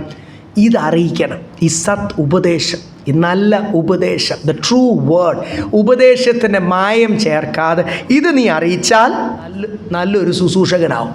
അപ്പോൾ ശുശ്രൂഷകനാകാൻ ആദ്യം എന്തുവാ വേണ്ടത്? ദൈവവചനം. ഈ വചനത്തെപ്പറ്റി എബ്രായർ എന്തുവാ പറയുന്നത്? ഇരുവായ തലയേക്കാൾ മൂർച്ചയുള്ളത്. ഇത് ഹൃദയത്തെ കുത്തും. തൊലിയല്ല, മാംസമല്ല, അസ്ഥിയല്ല, CT സ്കാൻ പോലെ, MRI പോലെ. ഇതങ്ങ് തോളച്ചിട്ട് പെനട്രേറ്റ്സ്. നിൻ്റെ ശരീരത്തിലെ ഒരു സെല്ലും it will not be untouched. So അത്ര എല്ലാ സെല്ലിനെയും അതെന്ത് ചെയ്യും? തൊട്ട് സ്പർശിച്ച് കുത്തി പൊളത്തി മുറിച്ച് രണ്ടാക്കിയിട്ട് അത് പോകും. ഏതാ? ദൈവവചനത്തിന്. അതുകൊണ്ടാണ് വചനമയച്ച് സൗഖ്യം ലഭിക്കും. വചനം ആശ്വാസം തരും, സന്തോഷം തരും, വിടുതൽ തരും, രക്ഷയ്ക്ക് കാരണമാണ്. ഈ വചനം അറിയിക്കണം. ഈ ശക്തിയുള്ള, എബ്രായത്തിൽ പറഞ്ഞു, ഈ ശക്തിയുള്ള വചനം സത്യോപദേശം അറിയിച്ചു കഴിഞ്ഞാൽ, എസ്കേലിൻ്റെ കാലഘട്ടത്തിൽ വളരെ പിന്മാറ്റത്തിൽ, നിങ്ങൾക്കറിയാമല്ലോ, ഓരോ യെശയ്യാവിൻ്റെ കാലഘട്ടം അവരൊത്തിരി ഉപദേശിച്ചു. നിൻ്റെ മൂത്ത സഹോദരിയായ ഇസ്രയേലിന് പറ്റിയ പോലെ, എന്ന് വെച്ചാൽ വലിയ പോർഷനാണ് ഇസ്രയേൽ, 9 ഗോത്രമുണ്ടല്ലോ, അവർക്ക് പറ്റിയതുപോലെ നിനക്ക് പറ്റാതിരിപ്പാൻ. അവർ ഓൾറെഡി അടിമകളായി, ബാബിലോണിയ അടിമകളാണ്. ഇപ്പം ഇനി യെരൂശലേം അടങ്ങിയിരിക്കുന്ന ചെറിയ യഹൂദയോട് പറയുമ്പോൾ, നിങ്ങളും അവർക്ക് പറ്റിയതുപോലെ യഹൂദിയെ നിനക്ക് പറ്റാതിരിപ്പാൻ കർത്താവിന് വേണ്ടി നിന്നോ, ജാതികളുടെ വഴികൾ നടക്കില്ല. യെശയ്യാവ് തൊട്ട് പ്രസംഗിക്കുക. യെരമ്യാവിൻ്റെ കാലത്തിൽ വല്ലാത്ത പിന്മാറ്റം, ദൈവ സാന്നിധ്യം അവരുടെ മധ്യത്തിലില്ല. എസ്കേലിൻ്റെ കാലഘട്ടത്തിൽ എന്തുവാ? ആകെപ്പാടെ പോയ ഒരനുഭവം. അതുകൊണ്ട് ജനങ്ങൾ ആ സമയത്ത് അവർ ഓൾറെഡി പിടിയിലായി. ഇനി ജനങ്ങളോട് പറഞ്ഞു കഴിഞ്ഞിട്ട് എന്നാ കാര്യം? ദൈവസാന്നിധ്യമില്ല, എല്ലാം പിടിച്ചെടുത്തു. അതുകൊണ്ട് എസ്കേൽ 2-ാം അധ്യായത്തിൻ്റെ 7-ാമത്തെ വാക്യം ഒന്ന് വായിച്ചേ. അവർ കേട്ടാലും കേട്ടില്ലേലും നീ പ്രസംഗിക്കാമെന്ന് എഴുതിയിരിക്കുന്നു. 2:7 നമ്മളെ എൻകറേജ് ചെയ്തൊരു വാക്യം. Ezekiel chapter 2:7, Ezekiel 2:7. അവർ കേട്ടാലും കേൾക്കാഞ്ഞാലും നീ എൻ്റെ വചനങ്ങളെ അവരോട് പ്രസ്താവിക്കണം. അവർ കേട്ടാലും കേട്ടില്ലേ. പിന്നീട് വായിച്ചാൽ മതി. എൻ്റെ 3-ാം അധ്യായം 9-ാമത്തെ വാക്യം, അല്ലെ 3-ാം അധ്യായമൊക്കെ വരുമ്പോൾ എസ്കേൽ ദൈവത്തോട് കംപ്ലൈൻറ്റ് പറയുക, കർത്താവേ, ഇവർ മത്സരികളാ, ഇവർ ദുഷാട്യ ജനമാ, പറഞ്ഞാൽ കേൾക്കത്തില്ല, എതിർക്കും, എന്നെ കൊല്ലും. അപ്പോൾ കർത്താവ് പറഞ്ഞു, നിൻ്റെ നെറ്റി ഞാൻ വജ്രം പോലാക്കും. I make your forehead like a diamond എഴുതിയേക്ക്, ലൈക്ക് എ ഹാർഡ് സ്റ്റോൺ. എന്ന് വെച്ചാൽ നീ പറയും ഒന്നും നിന്നെ പോറിക്കത്തില്ല. സ്തോത്രം. നിൻ്റെ മെസ്സേജ് അവരെ എന്ത് ചെയ്യും? അവർക്ക് കുറ്റബോധം വരുക്കും. അതുകൊണ്ട് 2-ാം അധ്യായത്തിൽ നമ്മളോട് വായിച്ചില്ല 7-ാമത്തെ വാക്യം, അവർ കേട്ടാലും കേട്ടില്ലേ. ഈ കാലഘട്ടത്തിൽ ട്രാക്റ്റ് കൊടുത്താൽ ആരും റെസ്പോണ്ട് ചെയ്യുന്നില്ല. പരസ്യബോധത്തിന് പ്രസംഗിച്ചാൽ ആരും. ഒരാളെ കൂട്ടി ഞാൻ എത്ര പേരെ സ്നാനത്തിന് വിളിച്ചെന്നറിയാം. ഒത്തിരി പേരെ സ്നാനത്തിന് വിളിച്ചു. ഇവിടെ അടുത്തൊക്കെ ഉള്ളവരെ, ഇവിടെ താമസിക്കുന്നവരെ ഒക്കെ വിളിച്ചു, താഴെ ജോലി ചെയ്യുന്നവരൊക്കെ വിളിച്ചു. ആരെയും കണ്ടില്ല അവിടെ. നമ്മുടെ വിശ്വാസികൾ തന്നെ പലരെയും കണ്ടില്ല. ഞാൻ വിചാരിച്ചു വരത്തില്ലായിരിക്കും, എല്ലാവരും എന്തെങ്കിലും കൃപയാലൊക്കെ എത്തി. ഞാൻ പറഞ്ഞത് ആരും നമ്മൾ വിളിക്കുമ്പോഴൊന്നും ആരും വരുന്നില്ല എന്ന് വിചാരിച്ച് നമ്മൾ മടുത്തു പോകണം. അടുത്ത പ്രാവശ്യം എന്ത് ചെയ്യണം? വീണ്ടും വിളിക്കണം. കർത്താവിന് വേണ്ടിയാണേ. നമുക്ക് കൊടുക്കാൻ പറ്റിയ വില ഇതൊക്കെയാണ്. നമുക്ക് ഗ്രൂഷിൽ തൂങ്ങാനോ ചാട്ടവാറിട്ട് അടി കൊള്ളാനോ ഒന്നും ചിലപ്പം നമുക്ക് അതിനുള്ള ബലം എല്ലാവർക്കും കാണത്തില്ല. അതുകൊണ്ട് നമ്മളെ ഓരോരുത്തരും നമുക്കൊരല്പം നിന്നെ വീണ്ടും അടുത്ത പ്രാവശ്യം എന്ത് ചെയ്യണം? പ്ലീസ് ദൈവസന്നിധിയിലേക്ക് വാ എന്ന് റിക്വസ്റ്റ്. ഒന്ന് വന്ന് നോക്ക്. നമ്മുടെ ഈ സെയിൽസ് റെപ്രസെൻറ്റേറ്റീവ്സൊക്കെ എത്ര ഭവ്യതയോടുകൂടി നമ്മൾ പറയുന്നത് എന്തിനാണ്? അവരുടെ ടാർഗറ്റ് അച്ചീവ് ചെയ്യാൻ. നമ്മുടെ ടാർഗറ്റ് എന്തുവാ? ഓരോരുത്തരും കർത്താവിൻ്റെ സന്നിധിയിലേക്ക് കൊണ്ടുവരിക. ബാക്കി ദൈവം ചെയ്തോളുന്നേ. ഇടപെടുന്നത് ദൈവമാണ്. ദൈവം അവരോട് ഇടപെട്ടോളും, അവർക്ക് രൂപാന്തരം ബന്ധോളും. നമ്മളും തിരിഞ്ഞ് ചിന്തിച്ചാൽ മതി. നമ്മൾ രക്ഷിക്കപ്പെട്ട സമയം എത്ര പേര് നമ്മളോട് പറഞ്ഞിട്ടാ ഇല്ലേ? എത്ര പേര് നമ്മളോട് എന്നോട് കെഞ്ചിയിട്ട് സ്വത്ത് എത്ര പേര് നമ്മളെ ഉപദേശിച്ചില്ല. ദേശക്കാർ ജാതികൾ വരെ ഉപദേശിച്ചിട്ടുണ്ടത്. അങ്ങനെ എത്ര പേര് വിളിച്ചാൽ നമ്മൾ ഇന്ന് ദൈവസന്നിധിയിലായിരിക്കുന്നത് ഇല്ലേ? Praise lord. അതുകൊണ്ട് വിളിക്കുന്നത് ഒരിക്കലും വേസ്റ്റ് അല്ല എന്നോർത്തോണം. സ്നേഹത്തോടുകൂടി അവരോട് സംസാരിക്കുന്ന ഓരോ ഇടപെടലും വേസ്റ്റ് അല്ല. സ്തോത്രം. നമുക്ക് ചെയ്യാൻ പറ്റുന്ന ശുശ്രൂഷകൾ കർത്താവിന് വേണ്ടി ചെയ്യാം. അപ്പോൾ ഇവിടെ എഴുതിയേക്കുന്നത് അവർ കേട്ടാലും കേട്ടില്ലേലും. പിന്നെ എന്തോ പറയേണ്ടത് അത് അറിയത്തില്ല. തിമോത്തിയോസിനോട് പറഞ്ഞു, സമയത്തിലും അസമയത്തിലും ഒരുങ്ങിയിരിക്കാൻ. നിങ്ങൾക്ക് പലപ്പോഴും അനുഭവം ഉണ്ടായിട്ടില്ല. എനിക്കുണ്ടായിട്ടുണ്ട്. ഞാൻ പാസ്റ്ററല്ല, എന്നിട്ട് പോലും എനിക്കുണ്ടായിട്ടുണ്ട്. നമ്മൾ ചിലപ്പോൾ ലോകകാര്യങ്ങളും പൊളിറ്റിക്സും വണ്ടിയുടെ കാര്യങ്ങളും എന്തെങ്കിലുമൊക്കെ പറഞ്ഞുകൊണ്ടിരിക്കുന്നതിനിടയ്ക്ക് പെട്ടെന്ന് ചാനൽ മാറ്റുന്ന പോലെ സുവിശേഷം പറയാൻ പറ്റുമോ? ഇല്ല. നമ്മളപ്പോൾ ഓർത്തോണം, നമ്മൾ ഏതൊരു കാര്യം നമ്മളവരോട് സംസാരിക്കുമ്പോഴും നമ്മൾ ആദ്യമേ പ്രാർത്ഥിച്ച്, ഇവിടെ തിമോത്തിയോസിനോട് പറഞ്ഞത് സമയത്തിലും അസമയത്തിലും. ആരാധനയ്ക്ക് നമ്മൾ വരുന്നത് ഒരു പ്രബോധനമൊക്കെ പറയാൻ ഒരുങ്ങിയാണ് നമ്മൾ വരുന്നത്. ഇന്ന് ഒരുങ്ങിയിട്ടുണ്ടല്ലോ ഇല്ലേ? അപ്പോൾ ഒരു പ്രബോധനമൊക്കെ പറയാൻ നമ്മൾ ഒരുങ്ങി. ആരാധന അല്ലാത്ത സമയത്ത് നമ്മുടെ വിചാരം എന്തുവാ? ഒരുങ്ങേണ്ട ആവശ്യമില്ല. ടു പ്രീച്ച് ദ വേർഡ് എന്ന് എഴുതിയേക്കുന്നത്, പ്രസംഗിക്കാൻ, മറ്റുള്ളവരോട് ഉപദേശം പറയുവാൻ സമയത്തിലും അസമയത്തിലും. അസമയം എന്ന് പറഞ്ഞാൽ എന്തുവാ? രാത്രി പെട്ടെന്ന് 11 മണിക്ക് ഒരാൾ വന്ന് വിളിക്കുക. ഞാൻ പ്രതീക്ഷിച്ച കർത്താവോട് പറയും, ഈ സമയത്ത് ഒരാൾ വന്ന് ഒരു ബുദ്ധിമുട്ട് പറയാം, അല്ലെ അവർക്ക് വേണ്ടി പ്രാർത്ഥിക്കേണ്ടി വരും, അവർക്കൊരു ആശ്വാസം വചനം പറയും. ഞാൻ പ്രതീക്ഷിച്ചു. സമയത്തിലും, in season and out off season. സ്തോത്രം. സമയത്തിലും അസമയത്തിലും വചനം പ്രസംഗിക്കാൻ, ഉപദേശിക്കുവാൻ, ശാസിക്കുവാൻ, തർജ്ജനം അല്ലെങ്കിൽ അവരെ ഒരുക്കുവാൻ, കൺവിൻസ് ദം, അതിനുവേണ്ടി ഒരുങ്ങിയിരിക്കണം. അപ്പം നമ്മൾ പകൽ ജോലി ചെയ്യുന്ന സമയത്തൊക്കെ കർത്താവേ എൻ്റെ മുമ്പിൽ കൊണ്ടുവരുന്ന ഓരോ വ്യക്തിയോടും എന്ത് സംസാരിക്കണം, അവരുടെ ഹൃദയത്തിലുള്ളത് അവരെ വിവേചിച്ച് സംസാരിക്കുമ്പോൾ. നിക്കോദിമോസ് മനസ്സിൽ ചിന്തിച്ചു, കർത്താവ് അതിൻ്റെ ഉത്തരം പറഞ്ഞു. പരീശന്മാർ പലപ്പോഴും മനസ്സിൽ ചിന്തിച്ചു, കർത്താവ് അതിൻ്റെ ഉത്തരം പറഞ്ഞു. അവർ ഞെട്ടിപ്പോയി. ഇത് ആത്മാവിലേ പറ്റത്തുള്ളൂ. അങ്ങനെ പറയുവാൻ, അവർ ചോദ്യങ്ങൾക്ക് മറുപടി അവർ ചോദിച്ചാലും ചോദിക്കുന്നതിന് മുമ്പേ പറയുവാൻ നമ്മൾ എന്ത് ചെയ്യണം? പ്രാർത്ഥനയോട്. അപ്പോൾ നമ്മൾ എപ്പോഴും ഒരു ബോധ്യം വേണം, പാസ്റ്ററിന് മാത്രമല്ല ഈ ജോലി, ഞാനും ഒരു സുവിശേഷകൻ, ആമേൻ, ഇവാഞ്ചലിസ്റ്റ്. ഏത് സഹോദരന്മാർ, സഹോദരിമാർ, പ്രായമുള്ളവർ, ചെറുപ്പക്കാർ, എല്ലാവരും, കുഞ്ഞുങ്ങൾ, സ്കൂളിൽ പഠിക്കുന്നവർ, കോളേജിൽ പഠിക്കുന്നവർ, ജോലി ചെയ്യുന്നവർ, ഓർത്തോണം, ഏത് സമയത്തും ദൈവം എൻ്റെ മുമ്പിൽ ആവശ്യമുള്ള ഒരാളെ കൊണ്ടുവരും. The needy. കർത്താവ് ഇടപെടേണ്ട ഒരാൾ. കർത്താവ് പണ്ടത്തെ പോലെ 2000 വർഷം മുമ്പ് വന്ന പോലെ ഇനി വരാൻ പോകുന്നില്ല. എന്നെയാണ് റെപ്രസെൻറ്റേറ്റീവായിട്ട് നമ്മൾ ഓരോരുത്തരെ ആക്കിയിരിക്കാൻ ദൈവം കൊണ്ടുവരുമ്പോൾ സമയത്തിലും അസമയത്തിലും ഒരുങ്ങിയിരിക്കുക. ദൈവം സഹായിക്കട്ടെ. നമ്മളിവിടെ വായിച്ചല്ലോ, ഈ വചനം കർത്താവിൽ കൂടി നിവർത്തിച്ചു, ഇനി ഈ വചനം എന്നിൽ കൂടി നിവർത്തിക്കണമില്ലേ? ഈ ദേശത്ത് എന്നിൽ കൂടി നിവർത്തിക്കണം. വചനം പ്രസംഗിക്കണം, കേട്ടാലും കേട്ടില്ലെങ്കിലും പ്രസംഗിക്കണം. ഈ ഡ്യൂട്ടി, ഈ ദൗത്യം അപ്പോസ്തലൻ പറയുന്നത് ഇതെന്നെ ഏൽപ്പിച്ചിരിക്കുക. നിങ്ങളെ കർത്താവിലേക്ക് അടുപ്പിക്കണം, ദേശത്തെ സഭ. സ്തോത്രം. ഈ ദൗത്യം ഞാൻ അങ്ങോട്ട് പറഞ്ഞതല്ല, കർത്താവിനോട് ദൈവം എന്നെ അതിനു വേണ്ടി തിരഞ്ഞെടുത്തിരിക്കുന്നു. ആ തിരഞ്ഞെടുപ്പ് നമ്മുടെ ഓരോരുത്തരുടെ മേലുള്ളതിനായ ദൈവത്തിന് സ്തോത്രം. 26-27 വായിച്ചാൽ, പൂർവ്വകാലങ്ങൾക്കും തലമുറകൾക്കും മറഞ്ഞു കിടക്കുന്ന മർമ്മമെങ്കിലും ഇപ്പോൾ അവന്റെ വിശുദ്ധന്മാർക്ക് വെളിപ്പെട്ടുമിരിക്കുന്നു. പഴയ നിയമകാലത്ത് മറഞ്ഞു കിടന്ന മർമ്മം ഇപ്പോൾ നമുക്ക് ദൈവത്തിൻ്റെ വിശുദ്ധന്മാരായ നമുക്ക് വെളിപ്പെട്ടിരിക്കുന്നു. അനേക ജ്ഞാനികൾക്ക് വെളിപ്പെടുത്താതെ സാധാരണക്കാരായ ഒന്നുമില്ലാത്ത നമുക്ക് ദൈവം ഇത് വെളിപ്പെടുത്തിയനായ ദൈവത്തിന് സ്തോത്രം. ഇത് വലിയ മർമ്മമാണ്. ഈ മർമ്മത്തിന് ഇനിയും ആഴങ്ങളുണ്ട്. അതാണ് നമ്മൾ മനസ്സിലാക്കുക. മിസ്റ്ററി ഇത് ഇനിയും കർത്താവ് ഓരോ സമയത്തും കാലാകാലങ്ങളിൽ അതിൻ്റെ വെളിപ്പാടുകൾ നീക്കി കർത്താവ് വെളിപ്പെടുത്തി. എത്ര സ്ഥലത്താണ് ബൈബിളിൻ്റെ അകത്ത് എഴുതിയിരിക്കുന്നത് ഈ മർമ്മം? നിങ്ങൾക്ക് വെളിപ്പാട് പുസ്തകത്തിലാണ് ഏറ്റവും കൂടുതൽ മർമ്മങ്ങൾ അവിടെ എഴുതിയിരിക്കുന്നത്. നമ്മൾ കഴിഞ്ഞ ആഴ്ചയൊക്കെ വായിച്ചു 5-ാം അധ്യായത്തിൽ. അവിടെ എടുക്കണ്ട, അവിടെ എഴുതിയിരിക്കുന്നത് നിങ്ങളെ രാജാക്കന്മാരും പുരോഹിതന്മാരാക്കി തീർക്കും. ഞാൻ ഇരിക്കുന്നിടത്ത് നിങ്ങളെ ഇരുത്തേണ്ടത്. നിങ്ങൾക്ക് 3-ാം അധ്യായത്തിൽ എഴുതിയേക്ക് നിങ്ങൾക്ക് ഞാനൊരു പുതിയ പേര് തരും.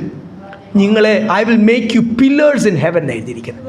സ്വർഗത്തിലെ തൂണാക്കും എന്ന് പറഞ്ഞാൽ അതിൻ്റെ അർത്ഥം എന്തുവാ? ഈ തൂണില്ലാതെ ഈ ബിൽഡിങ്ങിന് നിലനിൽപ്പില്ല. ഞാനില്ലാതെ സ്വർഗമില്ല. അല്ലെങ്കിൽ അത്രയും എസെൻഷ്യൽ. സ്വർഗത്തിലെ ഒരു തൂണാക്കും. നിനക്ക് ഞാനൊരു പുതിയ പേര് തരും. സ്വർഗത്തിലെ തൂണാക്കും ഞാൻ ഇരിക്കുന്നിടത്ത്. അപ്പോൾ ഇതൊക്കെ എത്ര വലിയ മർമ്മങ്ങളാണ്. 13-ാം അധ്യായം അതിൻ്റെ 11-ാമത്തെ വാക്യം പെട്ടെന്ന് വായിച്ചു. മത്തായി സുവിശേഷം 13:11. മാത്യു 13:11. അവൻ അവരോട് ഉത്തരം പറഞ്ഞത്, സ്വർഗ്ഗരാജ്യത്തിന്റെ മർമ്മങ്ങളെ അറിയുവാൻ നിങ്ങൾക്ക് വരം ലഭിച്ചിരിക്കുന്നു. സ്വർഗരാജ്യത്തിന് പിന്നീട് നിങ്ങൾ 9 വായിച്ചോ. സ്വർഗരാജ്യത്തിൻ്റെ മർമ്മങ്ങൾ, ദ മിസ്റ്ററീസ് ഓഫ് ഹെവൻ, അതറിയുവാൻ നിങ്ങൾക്ക് വരം ലഭിച്ചിരിക്കുന്നു. എല്ലാവർക്കും ലഭിച്ചിട്ടില്ല. ഇവിടെ കുറച്ച് പേരായിട്ട് നമ്മളിവിടെ ദൈവസന്നിധിയിലായിരിക്കുന്നത്. നമുക്ക് ആ വരം ലഭിച്ചു. അതുകൊണ്ട് മറ്റുള്ള വിഷയം ഞായറാഴ്ച നമുക്ക് വീട്ടിൽ കിടന്ന് ഉറങ്ങുന്നതിൻ്റെ പകരം നമ്മൾ എന്തുവാ ചെയ്യുന്നത്? അതെല്ലാം നമ്മുടെ വിഷയങ്ങളൊക്കെ മാറ്റി വെച്ച് ദൈവത്തെ ആരാധിക്കാൻ പറ്റും. ഒരു ഞായറാഴ്ച മാത്രമല്ല ദൈവമക്കളെ, എല്ലാ കാര്യത്തിനും പ്രയോറിറ്റി കർത്താവിന് വേണ്ടി നിൽക്കുവാൻ, കർത്താവിന് വേണ്ടി സംസാരിക്കും. അതിൻ്റെ കാരണം വേറൊന്നുമല്ല, പാസ്റ്റർ പറഞ്ഞുകൊണ്ടൊന്നുമല്ല. ഞങ്ങളുടെ സഭയുടെ നിയമമൊന്നും ഇവിടെ അങ്ങനെ ഒരു നിയമവും ഇല്ല. നിൽക്കേണ്ടവർക്ക് കർത്താവിന് വേണ്ടി നിൽക്കാം. ഓരോ കാര്യവും ബൈബിൾ പറഞ്ഞു, വെളിപ്പാട് പുസ്തകത്തിൽ പറഞ്ഞു, ചെവിയുള്ളവൻ എന്ത് ചെയ്യട്ടെ? അത്രയോ. ചെവി എല്ലാവർക്കും ഉണ്ട്. ചിലർക്കൊക്കെ വലിയ ആന ചെവിയാണ്. പറഞ്ഞിട്ട് വല്ല കാര്യമുണ്ടോ? ചെവിയുണ്ട്. പക്ഷേ ഈ ചെവി കൂടെ എന്ത് ചെയ്യണം? ദൈവവചനം പ്രവേശിക്കണം. എന്നിട്ട് അത് ഹൃദയത്തിൽ സ്ഥാനം പിടിക്കണം. അല്ലാതെ ചെവിയുള്ളവൻ കേൾക്കട്ടെ എന്ന് പറഞ്ഞിട്ട് ഇവരാരും ലോകമനുഷ്യരാരും ദൈവമക്കളാരും എന്തോ കുഴപ്പം എന്നാ? ഈ മർമ്മം കേൾക്കാൻ വരം ലഭിക്കണം, ഇല്ലേ? ഈ മർമ്മത്തിന് അതിൻ്റെ ഡെപ്ത് ഉണ്ട്. അപ്പോൾ ഒത്തിരി കാര്യങ്ങൾ ജീവിതത്തിൽ വിടേണ്ട വരും, ക്രമീകരണം പ്രാപിക്കേണ്ടത്. അവിടെയൊക്കെയാണ് പ്രശ്നം. അവിടെയൊക്കെയാണ് ഒരയുന്നത്. അല്ല, പരിശുദ്ധാത്മാവായിട്ട് ഒരങ്ങി നമ്മളോടല്ല പിണങ്ങുന്നത്, കർത്താവിനോട് തന്നെ ഇടയ്ക്ക് പിണങ്ങുന്ന അനുഭവങ്ങളൊക്കെ ഉണ്ട്. നമ്മുടെ ജീവിതത്തിൽ അങ്ങനത്തെ ക്ഷീണങ്ങളൊന്നും വരാതിരിപ്പാൻ ദൈവം നമ്മളെ കാത്തുകൊള്ളട്ടെ. ഇവിടെ എഴുതിയിരിക്കുന്നത് യേശു പറയുക, മത്തായി 13 പറയുക, സ്വർഗരാജ്യത്തിൻ്റെ മർമ്മം നിങ്ങൾ അറിയുവാൻ ദൈവം നിങ്ങൾക്ക് വരം നൽകിയിരിക്കുന്നു. You are gifted to know the mysteries of heaven. സ്വർഗത്തിൻ്റെ മർമ്മം അറിയുമ്പോഴാണ് എന്തു വില കൊടുത്തും ഞാൻ സ്വർഗത്തിൽ പോകാൻ 1-ാം പുനരുദ്ധാനത്തിൽ തന്നെ എടുക്കപ്പെടും. കർത്താവിൻ്റെ മണവാട്ടിയായി തീരുന്ന ഒരു മർമ്മമാണ് എഫേസ്യ ലേഖനം 5-ാം അധ്യായം. That you will be the bride of Christ. ക്രിസ്തുവിൻ്റെ മണവാട്ടിയായി തീരും. അതിനൊന്നും വലിയൊരു എക്സൈറ്റ്മെൻറ്റ് പലപ്പോഴും കാണുന്നുണ്ടോ? ഒരാഴൊന്ന് ചിന്തിക്കുക. പ്രാർത്ഥിക്കുമ്പോൾ അതൊക്കെയാണ് ചെയ്യേണ്ട ദൈവമക്കളെ. ഈ പ്രാർത്ഥിക്കുമ്പോൾ കർത്താവ് എന്നെ അനുഗ്രഹിക്കേണ്ട, ഭാര്യ അനുഗ്രഹിക്കേണ്ട, ഭർത്താവിനെ അനുഗ്രഹിക്കേണ്ട, മക്കളെ അനുഗ്രഹിക്കേണ്ട, ജോലി, ഇതൊക്കെ അങ്ങ് നിർത്തുക. ജാതികളുടെ പ്രാർത്ഥനയാണ്. നിർത്തുക. Stop that kind of prayer. സ്വർഗത്തിൽ നിന്ന് കർത്താവ് ചിരിക്കുന്നു എന്നൊക്കെ സങ്കീർത്തൻ്റെ എഴുതിയിൽ. ആദ്യം ചിരിയായിരുന്നു, പക്ഷേ ഇപ്പം വെറുപ്പാണ് കർത്താവ്. ഇത്രയും ആഴങ്ങൾ മനസ്സിലാക്കിയിട്ട് ഇപ്പോഴും ആ ചൈൽഡിഷ് പ്രേയറും കൊണ്ട് ഇതൊന്നും അല്ല. Praise lord. കർത്താവിൻ്റെ മണവാട്ടിയായി തീരുവാൻ, സ്വർഗത്തിൻ്റെ മർമ്മം അറിയുവാൻ എന്നെ കർത്താവ് എന്ത് ചെയ്തിരിക്കുന്നു? ഹല്ലേലൂയ, തിരഞ്ഞെടുത്തിരിക്കുന്നു, വരം ലഭിച്ചിരിക്കുന്നു. 1-ാം അധ്യായത്തിൽ തന്നെ വെളിപ്പാട് പുസ്തകത്തിൽ എഴുതിയിരിക്കുന്ന 7 നക്ഷത്രത്തിൻ്റെ 7 പൊൻ നിലവിളക്കിൻ്റെ ഒക്കെ മർമ്മം ഒരു ദേശത്ത് സഭയായിട്ടും, ഒരു ദേശത്ത് ഒരു നിലവിളക്കായിട്ട്, ഒരു ദേശത്ത് ഒരു നക്ഷത്രമായിട്ട്, അല്ല ഇടയനായിട്ടും സ്തോത്രം ശുശ്രൂഷകരായിട്ടും ഒക്കെ കർത്താവിന് വേണ്ടി നിൽക്കുവാൻ ഒരു ലാമ്പ് സ്റ്റാൻഡ് ചെയ്യുന്ന ജോലി നമുക്കറിയാം. ഇപ്പം നമുക്ക് ഈ ലൈറ്റ് ഉണ്ട്, ലൈറ്റ് ഓണാകും. ഈ കഴിഞ്ഞ ഇടവരെ ഈ ലൈറ്റിൻ്റെ അകത്ത് ഫിലമെൻ്റായിരുന്നു. അതിന് മുമ്പൊക്കെ നമുക്ക് എണ്ണ വിളക്കൊക്കെ ഉണ്ടായിരുന്നു, നമുക്കറിയാം. എന്തുവായാലും ഒരു നിലവിളക്ക് എന്ന് പറഞ്ഞാൽ എന്തുവാ? നമുക്ക് ഇന്നത്തെ ഭാഷയെ പറയാം, ഒരു ഹാലജൻ ലൈറ്റായി തീരുവാൻ, ഒരു മെറ്റൽ ഹാലൈഡോ ഒക്കെ വലിയ സ്റ്റേഡിയം ലൈറ്റ്സൊക്കെ കണ്ടിട്ടില്ലേ? അത് ഓൺ ചെയ്ത ദേശം മുഴുവൻ ഒരു പ്രകാശമായി തീരുവാൻ, ദേശത്തിലൊരു പ്രകാശമായി തീരുവാൻ ദൈവം, അതൊരു മർമ്മമാ ദൈവമക്കളെ. മിസ്റ്ററി അവിടെ എല്ലാം വെളിപ്പാട് പുസ്തകത്തിൽ എഴുതിയേക്കുന്ന ഈ മർമ്മം മനസ്സിലാക്കുവാൻ. 28 വായിച്ചോ? 29 വായിച്ച് നിർത്താം. 28 വായിച്ചാൽ അവരോട് ജാതികളിടയിൽ ഈ മർമ്മത്തിന്റെ മഹിമാതരം എന്തെന്ന് അറിയിപ്പാൻ ദൈവത്തിന് ഇഷ്ടമായി. ജാതികളോട് ഈ മർമ്മത്തിൻ്റെ മഹിമാധനം എന്തെന്ന് അറിയിക്കുവാൻ ദൈവത്തിന് ഇഷ്ടമായി എന്നെ തിരഞ്ഞെടുത്തു. To preach and teach every man എഴുതിയിരിക്കുന്ന ഇംഗ്ലീഷ് ബൈബിൾ. വെറും പറഞ്ഞിട്ട് പോകാനല്ല. ചിലരുടെയൊക്കെ പരസ്യങ്ങളൊക്കെ ഞാൻ പലപ്പോഴും റോട്ടിൽ കൊണ്ട് പോകുന്നുണ്ട്. അവരെന്തിനാ പ്രസംഗിക്കുന്നത്? ഏതാണ്ട് 10 അടുത്ത് പ്രസംഗിച്ച് എൻ്റെ ഫോട്ടോ എടുത്ത് ആർക്കാണ്ട് അയച്ചു കൊടുക്കാനാണെന്ന് തോന്നി. എന്തൊക്കെയോ അവിടെ നിന്ന് പറയുക. അങ്ങനെയാണ് ഇവിടെ എഴുതിയേക്കുന്നത്. ചുമ്മാ അത് എന്തെങ്കിലും പ്രീച്ച് ചെയ്യാൻ എളുപ്പമാണ്. പക്ഷേ ടു ബി എ ടീച്ചർ നമുക്കാദ്യം ജീവിതം വേണം. അത് പറഞ്ഞ് മനസ്സിലാക്കാൻ ഒരു കൃപ വേണം. ആ മർമ്മം നമുക്ക് മനസ്സിലാകണം.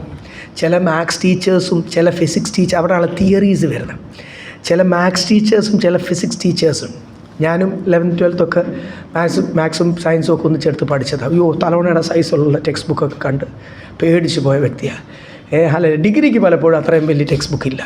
എന്തിനാ ഈ ലോഡെല്ലാം കൂടെ കൊടുക്കുന്നതെന്ന് എനിക്കറിയത്തില്ല. ഈ ചില ടീച്ചേഴ്സുണ്ട്, ആ തിയറി അറിഞ്ഞിട്ടാണ് അവർ പഠിപ്പിക്കുന്നത്. അവർ പഠിപ്പിക്കുമ്പോൾ നമുക്കറിയാം ദേ നോ ദ സബ്ജക്റ്റ്. ചില ടീച്ചേഴ്സ് ആ ടെക്സ്റ്റ് ബുക്കിലെ തിയറി കാണാപ്പാടം പഠിച്ചു വച്ചിരിക്കുക.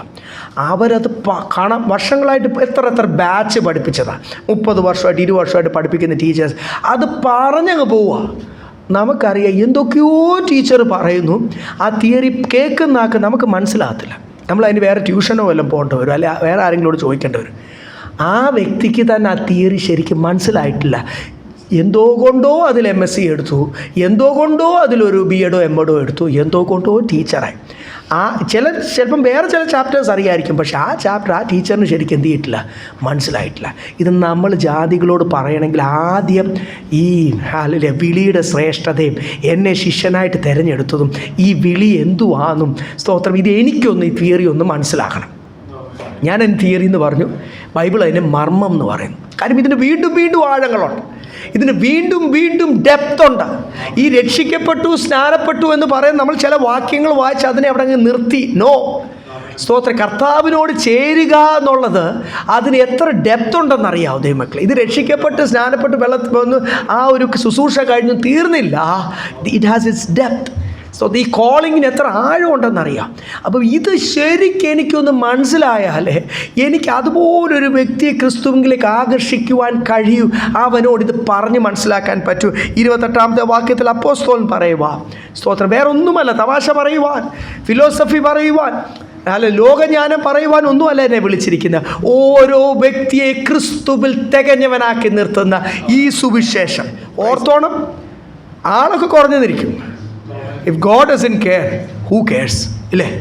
ദൈവത്തിനത് വിഷയമല്ല. ഞാൻ പറഞ്ഞു 20,000 പേരും 50,000 പേരും ഒക്കെ ഫുഡ് തിന്നാൻ പുട്ടടിക്കാനുണ്ടായിരുന്നു കർത്താവിനോട് കൂടി. ആഴത്തിൽ അങ്ങോട്ട് ഇറങ്ങിയപ്പോൾ ഉള്ളവരോട് കർത്താവിനോട് ടാറ്റ പറഞ്ഞിട്ട് പോയ ഒരു ഗുരുവാണ് നമ്മുടെ ഗുരു. പിന്നെ ആ ഗുരുവിനെ പിൻപറ്റിയാൽ പോരെ? സ്തോത്രം. വേറെ നമുക്കിവിടെ മെഗാ ചേർച്ചസിനെ ഒന്നും ഫോളോ ചെയ്യേണ്ട ആവശ്യമില്ലല്ലോ. നമുക്ക് പിൻപറ്റാൻ ഒരു നല്ല ഗുരു ഉണ്ട്. അതുകൊണ്ട് ആ ഗുരു പറയുന്നത് പോലെ അങ്ങ് പഠിപ്പിക്കുക. ജാതികളുടെ ഇടയ്ക്ക് ഈ മർമ്മത്തിന് ഒരാഴമുണ്ട്. Riches of its glory.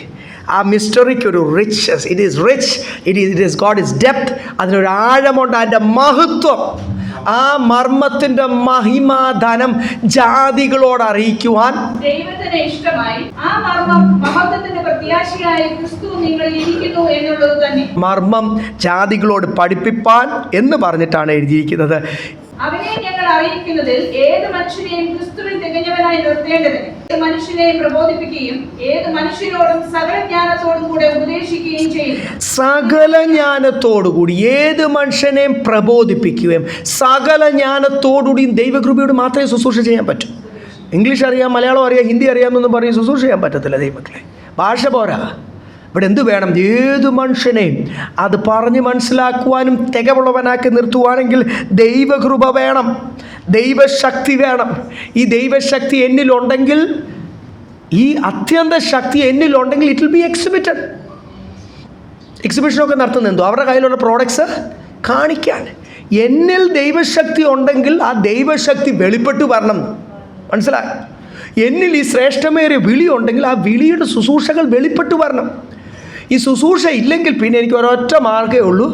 ഒരു കോർഡ്ലെസ് മൈക്കും കയ്യിലെടുത്ത് പിടിക്കുക, ഒരു സൂട്ടും കോട്ടും ഇടുക, ഒരു വലിയ ബാനർ അടിക്കുക, അതിന് ഇവൻറ്റ് മാനേജ്മെൻറ്റ് പോലെ മാർക്കറ്റിംഗ് ടീമിനെ വിളിച്ച് പ്രൊമോഷൻ ചെയ്ത് മാർക്കറ്റ് ചെയ്യുക, 1000 പേരെ കൂട്ടുക, എന്നിട്ട് അവിടെ കിടന്നിട്ട് ഓടും എന്ന് പറഞ്ഞ് അങ്ങോട്ടും ഇങ്ങോട്ടും ഓടും. ഞാൻ മാവേലിക്കരയിൽ ഒരു കൺവെൻഷന് ചെന്നപ്പോഴാണ്, പ്രൈവറ്റ് സ്റ്റാൻഡ് അടുത്ത എപ്പോഴും വർഷങ്ങൾ മുമ്പ് എല്ലാ വർഷത്തും നടക്കുന്ന കൺവെൻഷൻ. ഒരു വട്ടം ഞാൻ കൺവെൻഷൻ ചെന്നപ്പം ഈ നമ്മുടെ റോക്ക് ബാൻഡിനൊക്കെ നടക്കുന്ന പോലെ സ്റ്റേജ് ഇങ്ങനെയും കിടപ്പുണ്ട്, ഒരു ടീയും കിടപ്പുണ്ട്. അറിയത്തില്ല ഈ റോക്ക് സ്റ്റാർസ് എന്ത് ചെയ്യും, സെലിബ്രിറ്റീസ് ജനങ്ങളുടെ ഇടയ്ക്കോട്ട് ഓടിച്ചെല്ലാൻ വേണ്ടി. ചിലരൊക്കെ ബാൻഡുകാരൊക്കെ ഈ മുടിയൊക്കെ ഇങ്ങനെ ആട്ടി ഓടി അങ്ങോട്ട് ചെന്ന് അവരങ്ങ് എടുത്തങ്ങ് ചാടും. അവർ പിടിച്ചില്ലേ നാട്ടിൽ പോയി. എന്തായാലും ആ ഭ്രാന്തന്മാരാണേ, അവർ ചാടുന്നവരും ഭ്രാന്തനാകും, കഞ്ചാവ് കഴിച്ചിട്ടല്ലേ, പിടിക്കുന്നവരും ഭ്രാന്തന്മാരാണ്. അപ്പോൾ ചില പിടിച്ചെന്നിരിക്കും വീണെന്നിരിക്കും. ഇത് ഇവിടെ ഞാൻ പറയുന്ന കൺവെൻഷന് ഈ കോഡ്ലെസ് മൈക്ക്, ഇത് വേറൊന്നുമല്ല, വയറില്ലല്ലോ, ഓടാമല്ലോ ചാടാമല്ലോ. ഈ കോഡ്ലെസ് മൈക്കും വിളിച്ച് അമറേണ്ട വരും. ഈ ദൈവശക്തി എൻ്റെ ഇല്ലെങ്കിൽ മർമ്മം പറയാൻ പറ്റത്തില്ല. ഈ ദൈവശക്തി നിങ്ങളില്ലെങ്കിൽ പിന്നെ എന്തെങ്കിലുമൊക്കെ എക്സിബിറ്റ് ചെയ്യണ്ടേ. അത് പിന്നെ എൻ്റെ കഴിവും വാചവടിയും അമറലും, അപ്പോഴാണ് ഈ അമർച്ചയൊക്കെ വരുന്നത്. ബാലിൻ്റെ പ്രവാചകന്മാരാ ദൈവമക്കളെ അമറിയത്. ഈ അമർച്ചയെല്ലാം കഴിഞ്ഞിട്ട് ചില ദൈവദാസന്മാർക്ക് കൈ കൊടുക്കും. കഴിഞ്ഞ ആഴ്ച ഒരു ഉപവാസ പ്രാർത്ഥന ഉണ്ടായിരുന്നു, അതിന് കിടന്ന് അമറിയതാ. ഇനി 2 ആഴ്ച എടുക്കും ഈ ശബ്ദം തിരിച്ചു കിട്ടാൻ. 2 ആഴ്ച എടുക്കും ഈ ശബ്ദം തിരിച്ചു കിട്ടാൻ. സ്തോത്രം. ഞങ്ങളൊക്കെ ചില സമയത്ത് 7ഉം 8ഉം ഒക്കെ അവർ പിടിക്കും പരസ്യവും. ഞങ്ങൾക്കും അങ്ങ് ത്രില്ലും ഈ ആത്മാവിലുള്ള എരിവ് കയറിയിട്ട് വിളിക്കുന്നവർക്കും എരിവ് കയറി ഒരു ടീമിനെ വിളിച്ചതല്ലേ, വേറെ കാശൊന്നും തരത്തില്ല. ഡീസൽ ചിലപ്പോൾ അവരടിക്കും. ഡീസൽ അടുപ്പിച്ചല്ലേ അന്ന് ഇവർ വെറുതെ വിടാൻ പാടില്ലെന്നാണ് 10ഉം 15ഉം ഒക്കെ പരസ്യങ്ങൾ ഞങ്ങളെ കൊണ്ട് നടത്തിച്ചിട്ടുണ്ട്. വൈകിട്ട് വരെ അങ്ങ് പരസ്യമാണ്. അവസാനം ഈ 2-3 ദൈവദാസന്മാർ മാറി മാറി ശുശ്രൂഷ, പ്രായമുള്ള ദൈവദാസന്മാർ ചൊല്ലിടും. 3-4 കഴിയുമ്പോഴത്തേക്ക് എൻ്റെ തൊണ്ടയിൽ ഇനി ശബ്ദം, നമ്മൾ പാടുകയും ശുശ്രൂഷിക്കുകയൊക്കെ ചെയ്യേണ്ടത്. അവസാനം ഞങ്ങൾ പലപ്പോഴും ഞാൻ പോക്കറ്റിൽ ഇരട്ടിമധുരം കൊണ്ടുപോയിട്ടുണ്ട്, ഫ്ലാസ്കിൻ്റെ അകത്ത് ചുക്കുളി, ഇതൊന്നും ഏക്കാതെ വരും. അങ്ങനെയൊക്കെ ചെയ്യുമ്പോൾ മാത്രമേ ഉള്ളൂ. ഒരു 15 പരസ്യമൊക്കെ കഴിയുമ്പോൾ ചിലപ്പം തൊണ്ട പോകും. അതും എത്ര ദിവസം എടുക്കും എന്നറിയാം തൊണ്ട തിരിച്ച് വരാൻ. ഇവരതൊന്നും അല്ല, ഒരു 45 മിനിറ്റ് പ്രസംഗത്തിൻ്റെ അകത്ത് കിടന്ന് അമർന്നതാ. ഇവിടെ എന്തുവാ ഞാൻ പലപ്പോഴും വേറൊന്നും കൊണ്ടല്ല, സഭയാകുന്നതിന് മുമ്പേ ഇപ്പം നാട്ടിൽ വന്നിട്ടും നേരത്തെയൊക്കെ സഭ, അതിൻ്റെ ഇടയ്ക്കൊക്കെ പല സഭകൾ ശുശ്രൂഷിക്കാൻ പോയിട്ടുണ്ട്. നമ്മൾ വചനമൊക്കെ നല്ലപോലെ പറയുമ്പോൾ ആ ദേവദാസ് അത് കഴിഞ്ഞ് പറയും, അവിടുത്തെ ദേവദാസ് പറയും ശാന്തമായിട്ട് ദൈവവചനമൊക്കെ നമ്മളോട് ശുശ്രൂഷിച്ച ആ ദേവദാസൻ. കാര്യം ഇത് എന്തോ ഒരു പ്രത്യേകതയായി ചില പഴയ സഭകളുടെ ഇടയ്ക്ക് ഈ ശാന്തമായിട്ട് പറയുന്നതോ അല്ലെങ്കിൽ ഇതങ്ങനെ ആരും പറയത്തില്ലെന്നാണ് തോന്നുന്നു. അപ്പോൾ പലപ്പോഴും അങ്ങനെ എടുത്തു പറയുന്നത് കേട്ടിട്ടുണ്ട്, ശാന്തമായിട്ട് നമ്മളോട്. സാധാരണ അങ്ങനല്ല. പെന്തിക്കോസ്തുകാർ പ്രതീക്ഷിക്കുന്ന എന്തുവാ, ദൈവശക്തി ശബ്ദത്തിലും അങ്ങോട്ട് ഈ മർമ്മം ഉണ്ടെങ്കിൽ, ദൈവശക്തി ഉണ്ടെങ്കിൽ ആ ശക്തി വെളിപ്പെടും. ശബ്ദമല്ല. ഞാൻ പറഞ്ഞില്ലേ, ഏലിയാവ് അവിടെ കിടന്ന അമറുമല്ല ചെയ്തത്, ശാന്തമായി കർത്താവിനോട് പറഞ്ഞു. അതും പറയുന്നതിന് മുമ്പ് എന്ത് ചെയ്തു, ക്രമീകരണം പ്രാപിക്കട്ടെ, കെട്ടുപണി ചെയ്യേണ്ടതെല്ലാം താൻ തന്നെ ചെയ്തു. താൻ തന്നെ അതിന് മുൻകൈ എടുത്ത് ആ വെയിറ്റുള്ള കല്ലൊക്കെ പൊക്കിയെടുത്ത് വെച്ചു. എന്നിട്ടാണ് കർത്താവിനോട് പറഞ്ഞത്.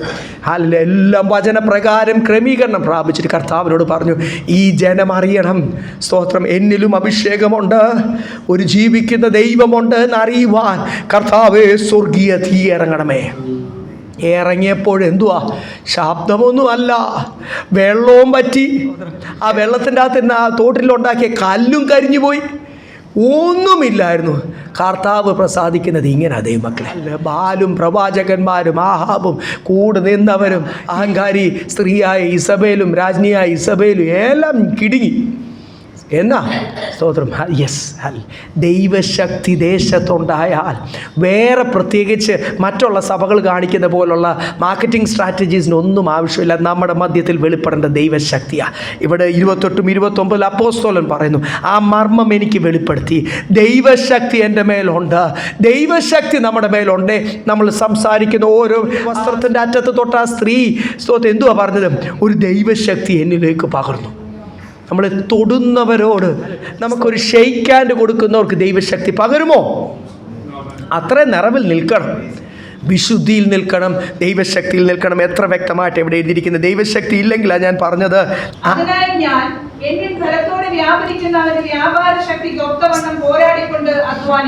അതിനുവേണ്ടി ഞായറാഴ്ച അധ്വാനമല്ല, എന്നിൽ വ്യാപരിക്കുന്ന ദൈവത്തിൻ്റെ അളവറ്റ ശക്തിക്ക് ഒത്തവണ്ണം, according to the standards of his power, his might, ദൈവത്തിൻ്റെ ശക്തിയുടെ അളവിൻ്റെ, ആ വ്യാപാരത്തിൻ്റെ അളവിന് ഒത്തവണ്ണം ഞാനും നിറവ് പ്രാപിച്ച് അതിനു വേണ്ടി I strive and I labour, I work out എന്ന് എഴുതിയിരിക്കുന്നത്.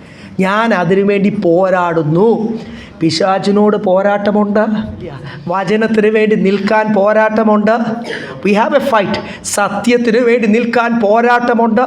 അത് കുടുംബത്തിൽ തന്നെ ചിലപ്പം പോരാട്ടം ഉണ്ടായിരുന്നിരിക്കും, അത് ജോലി സ്ഥാപനത്തിൽ പോരാട്ടം ഉണ്ടായിരുന്നിരിക്കും, താമസിക്കുന്ന association. When we stand for the word, നമ്മൾ വില കൊടുത്ത് പോരാടി I strive and I fight, അതിനു വേണ്ടി എന്നെ ദൈവശക്തി സഹായിക്കുന്നു. നമുക്ക് ഈ ദിവസങ്ങൾ ദൈവശക്തി പ്രാപിക്കേണ്ടത് വെറുതെ അഭിഷേകം പറയാൻ മാത്രമല്ല ദൈവമക്കളെ, എന്നിൽ വ്യാപരിക്കുന്ന ദൈവത്തിൻ്റെ അളവറ്റ ശക്തിക്ക് ഒത്തവണ്ണം, സ്റ്റാൻഡേർഡ്സ് പാസ്റ്ററിൻ്റെ അല്ല, സഭയുടെ അല്ല, എൻ്റെ ദൈവത്തിൽ വ്യാപരിക്കുന്ന ആ ശക്തിക്ക് ഒത്തവണ്ണം ഞാൻ നിറവ് പ്രാപിച്ചാൽ ലോകം എന്നെ കാണുമ്പോൾ എന്തുവാ കാണുന്നത്? എന്നിൽ കൂടി what will be exhibited? The power of God. ദൈവത്തിൻ്റെ ജ്ഞാനം, ദൈവത്തിൻ്റെ ശക്തി, ദൈവത്തിൻ്റെ വചനം, സ്വർഗീയ ശുശ്രൂഷകൾ ഞാൻ പ്രാപിച്ച് നിറവ് പ്രാപിച്ചാൽ അത് വെളിപ്പെടും. ഇതൊന്നുമില്ലെങ്കിൽ എന്തെങ്കിലും സുശേഷകനാന്നൊക്കെ അറിയിക്കാൻ ഞാനും എവിടുന്നെങ്കിലും ഇൻ്റർനെറ്റിൽ നിന്ന് വല്ല പ്രസംഗവും ഡൗൺലോഡ് ചെയ്ത് എന്തെങ്കിലുമൊക്കെ വന്നിട്ട് ഈ ബോർഡ് വന്ന് ഞങ്ങളോട് എന്നൊക്കെ പറഞ്ഞ് കിടന്ന് അമറേണ്ട വരും. ഈ അമർച്ചയൊക്കെ നിങ്ങൾ കേട്ടിട്ട് നിങ്ങൾ ഒരു രൂപാന്തരവും പ്രാപിക്കാതെ പോകേണ്ടി വരും. അതുകൊണ്ട് നമ്മൾ മറ്റുള്ളവരോട് പറയുമ്പോൾ എന്തെങ്കിലും 2000 വർഷം മുമ്പേ കർത്താവ് വന്നു എന്ന് മാത്രം പറയാതെ, കർത്താവ് എന്നിൽ തന്ന മാറ്റം, കർത്താവ് എൻ്റെ ജീവിതത്തിൽ പ്രവർത്തിക്കുന്ന എങ്ങനെയാണ്, കർത്താവ് എങ്ങനെയാണ് വചനപ്രകാരം അല്ലല്ലേ വചനമൊക്കെ ഒന്ന് പറഞ്ഞ് മനസ്സിലാക്കുവാൻ ജ്ഞാനത്താൽ നിറയ്ക്കട്ടെ, ശക്തിയാൽ നിറയ്ക്കട്ടെ. നമ്മളെ മടുപ്പിക്കും, ക്ഷീണിപ്പിക്കും, തളർത്തും. ഒരു കാല് വർക്ക് ചെയ്തെന്നിരിക്കും, കൈ വർക്ക് ചെയ്തില്ലെന്നിരിക്കും, നടുവ് പോയെന്നിരിക്കും, പ്രശ്നങ്ങൾ ഉണ്ടാക്കിയെന്നിരിക്കും, ശ്വസിക്കുക, ശാരീരിക പ്രശ്നങ്ങൾ, മാനസിക പ്രശ്നങ്ങൾ, സാമ്പത്തിക പ്രശ്നങ്ങൾ, കുടുംബ പ്രശ്നങ്ങൾ, സ്തോത്രം, ഏതൊക്കെ പ്രശ്നമുണ്ടാക്കിയാലും എന്നിൽ വ്യാപരിക്കുന്ന അളവറ്റ ശക്തിക്ക് ഒത്തവണ്ണം ഞാൻ എന്ത് ചെയ്യും? പോരാടും, കർത്താവിന് വേണ്ടി നിൽക്കും. ഇന്ന് പകൽക്കാലം നമുക്ക് ദൈവസന്നിധിയിൽ തീരുമാനമെടുക്കാം.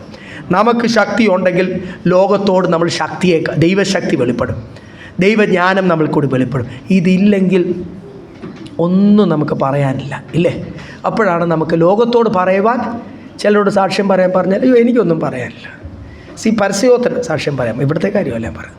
ചിലരോട് അല്ലെ മറ്റുള്ളവർക്ക് ഒരു അവസരം, ദൈവം നമുക്ക് അവസരം തരുമ്പോൾ അയ്യോ നമ്മൾ പുറമോട്ട് മാറി നിൽക്കുന്നതല്ല, ശക്തിയില്ല. ശക്തി പ്രാപിക്കാം. ദൈവം നിങ്ങളെ അനുഗ്രഹിക്കട്ടെ.